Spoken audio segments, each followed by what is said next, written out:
Good morning and welcome back to the channel. I appreciate you signing in today again to listen and to read the Bible with me.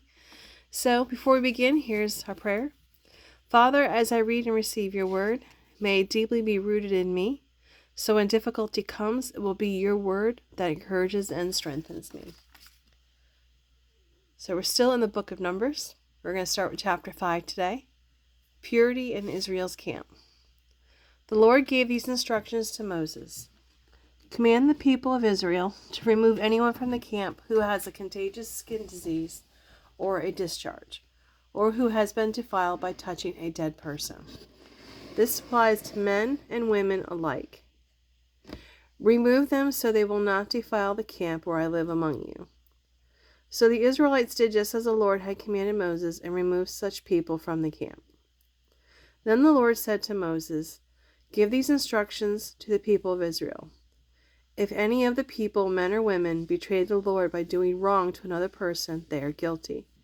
They must confess their sin and make full restitution for what they have done, adding a penalty of 20% and returning to it the person who was wronged. But if the person who was wronged is dead, and there are no near relatives to whom restitution can be made, it belongs to the Lord and must be given to the priest, along with a ram for atonement. All the sacred gifts that the Israelites bring to a priest will belong to him. Each priest may keep the sacred donation that he receives."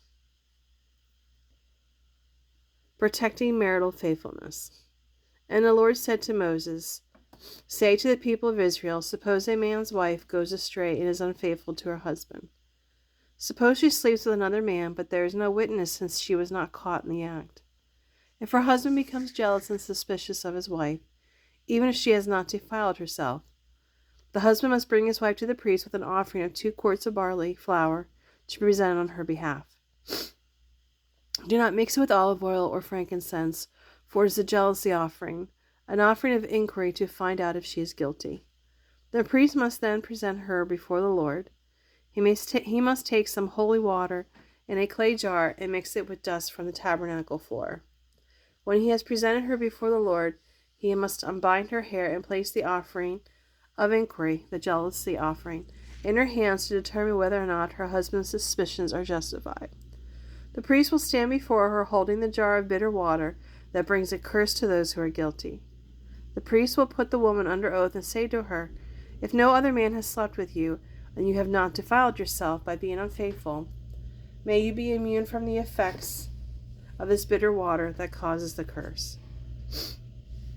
But if you have gone astray while under your husband's authority and defiled yourself by sleeping with another man, at this point,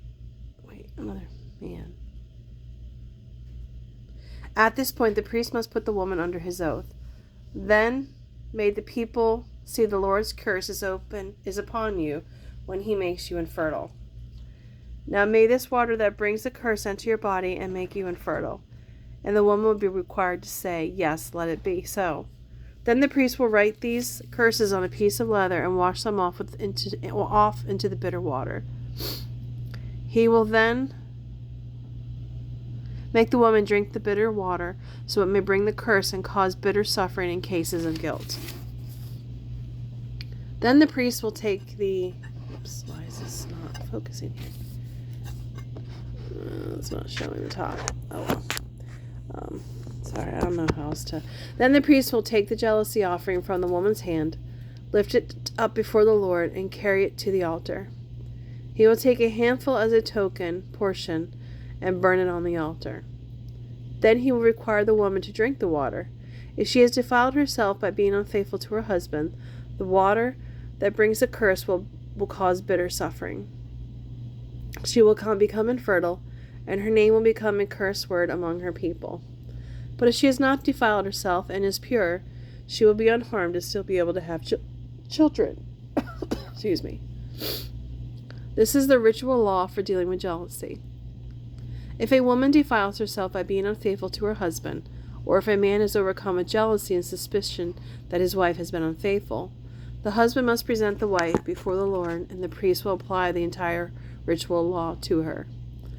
The husband will be innocent of any guilt in this matter.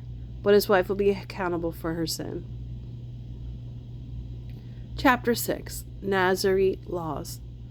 When the Lord said to Moses, "Speak to the people of Israel and give them these instructions. If some of the people, either men or women, take the special vow of a Nazirite, setting themselves apart to the Lord in a special way, they must give up wine and other alcoholic drinks. They must not use vinegar and made from wine. They must not drink from other fermented drinks or fresh grape juice, and they must not eat grapes or raisins. As long as they are bound by their Nazirite law, they are allowed to eat or drink anything that comes from a grapevine. They're not allowed to eat or drink anything that comes from a grapevine, not even the grapes or skins.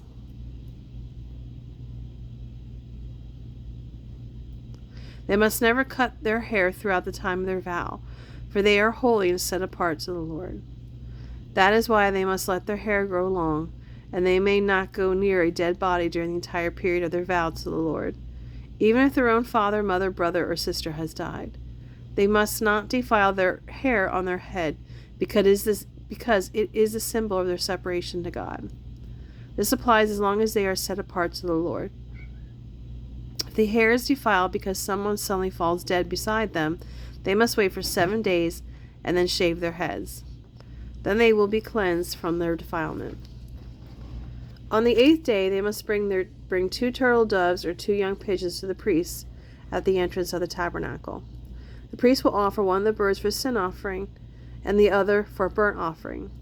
In this way, he will make atonement for the guilt they incurred from the dead body. Then they must renew their vow that day and let their hair begin to grow again. The days of their vow that were completed before their defilement no longer count. They must rededicate themselves to the Lord for the full term of their vow, and each must bring a 1-year-old male lamb for a guilt offering. This is the ritual law of Nazirites. At the conclusion of their time of separation as Nazirites, they must each go to the entrance of the tabernacle and offer these sacrifices to the Lord. A 1-year-old male lamb without defects for a burnt offering, a 1-year-old female lamb without defects for a sin offering, a ram without defects for a peace offering, a basket of bread made without yeast, cakes of choice flour mixed with olive oil and wafers spread with olive oil, along with their prescribed grain offerings and drink offerings. The priest will present these offerings before the Lord, first the sin offering and the burnt offering, then the ram for a peace offering, along with the basket of bread made without yeast. The priest must also make the prescribed grain offering and drink offering. Then the Nazirites will shave their hair at the entrance of the tabernacle and put it on the fire because the peace offering sacrifice. After each Nazirite's head has been shaved, the priest will take for each of them the boiled shoulder of a ram, 1 cake made without yeast, 1 wafer made without yeast, put them in the Nazirite's hands. The priest will then lift the gifts up before the Lord in a gesture of offering. These are the holy portions for the priest, along with the breast and thigh pieces that were lifted up before the Lord. After this ceremony, the Nazirites may again drink wine. This is the ritual law of the Nazirites. Excuse me.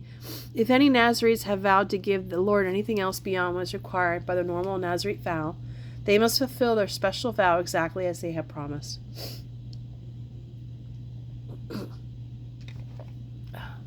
The priestly blessing. Then the Lord said to Moses, "Instruct Aaron and his sons to bless the people of Israel with this special blessing. May the Lord bless you and protect you. May the Lord smile on you and be gracious to you. May the Lord show you his favor and give you his peace. This is how Aaron and his sons will designate the Israelites as my people, and I myself will bless them." I think I'm going to end it there. It looks like chapter 7 is chapter 7 will be tomorrow. It's a little long. So thank you so much for joining today. I greatly appreciate you listening. We'll continue with Numbers tomorrow, and I hope you have a blessed day and a great day, and see you then.